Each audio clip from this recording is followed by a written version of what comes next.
की आत्ताच आमचं बोलणं झालं आहे, साहेबांना पण आम्ही आता बघू लागतो.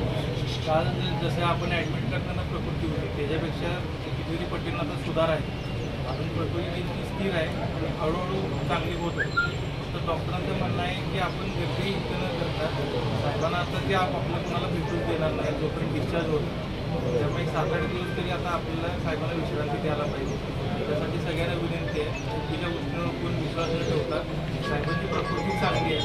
आज सकाळीच त्यांचा स्कॅन झाला आहे 6 वाजता.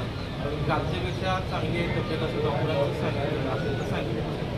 फक्त तुम्हाला सगळ्यांना सांगायचं की आम्ही खाली असतो जरा चुकीचा सकाळपासून आला आपण काही विश्वास ठेवू नका. की आज सांगितलं कालच्यापेक्षा आज चांगली आहे, सुधारणा होत आहे, फक्त हळूहळू झालं.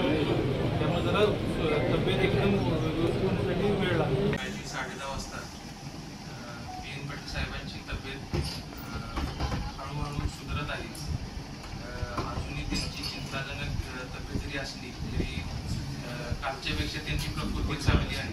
त्यामुळे मी सर्वांना विनंती करतो की चुकीच्या अफवांवरती विश्वास न ठेवता साहेबांची प्रकृती स्थिर आहे आणि त्यांना विश्रांतीची गरज आहे. त्यामुळे आपण गावाकडे न येता साहेबांसाठी प्रार्थना करून साहेबांची तब्येत चांगली व्हावी असे सर्वांनी इच्छा करावी.